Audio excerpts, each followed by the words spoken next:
day, of course, is that President Trump goes over to Singapore and he meets with Kim Jong-un. Now, I want to begin with this. Kim Jong-un is the world's worst dictator. He's a piece of human debris. He is garbage. Okay, he has killed his uncle, his ex-girlfriend, his brother-in-law, I believe. He's killed all those people within the last couple of years. He killed his uncle at an airport using VX nerve gas.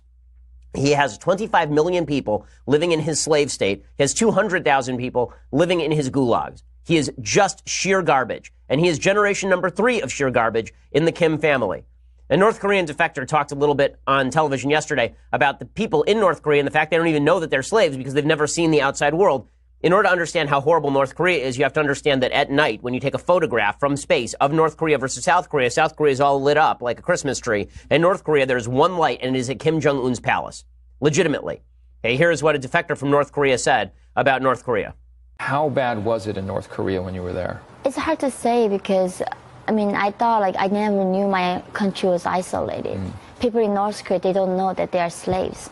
That's why, if you don't know you are slaves, how do you demand to be free? Okay, so bottom line is that this is a slave state. It is run by one of the world's most evil families and the world's most evil human being at this point in time. Now, the reason I point this out is because people are treating the summit with a bit of frivolity. They're treating it as a giant celebration, a coming out party for Kim Jong-un. And that is completely inappropriate. The only reason that we're meeting with Kim Jong-un is because he's been testing his nuclear weapons and because his family has been pursuing nuclear weapons and lying about it to the West over and over and over again. And lest we forget, these lies have been continuous and repeated.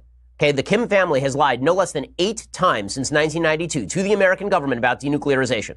8 times. So before everybody gets on their high horse about, Trump finally got them to promise denuclearization, they have promised denuclearization more often than as many nights as there are Hanukkah. He has promised denuclearization. He has promised denuclearization essentially every other year. The family has every other year since 1992. And we're supposed to pretend that his current promise means something. Well, Trump tweeted in the run-up to the meeting that critics were selling him short. He said, the fact that I'm having a meeting is a major loss for the USA, the haters and losers. We have our hostages, testing, research, and all missile launches have stopped, and these pundits who have called me wrong from the beginning have nothing else they can say. We will be fine. Okay, just to point out here, yes, we got some hostages back. So did Barack Obama in 2014. That is just historical fact. As far as testing and research and missile launches have stopped, we have no way to verify whether research has stopped.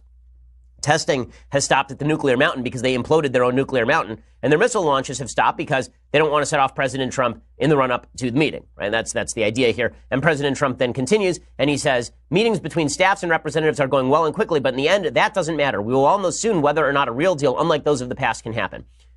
The truth is, usually a president of the United States does not get together with a foreign adversary to sign an agreement until there's an agreement to be signed, until there's something real and decent and long-lasting and verifiable to be signed. Right? The goal of these negotiations is CVID, okay? Complete, verifiable, irreversible denuclearization or dismantlement, okay? CVID. They're not really even talking about that right now. They're not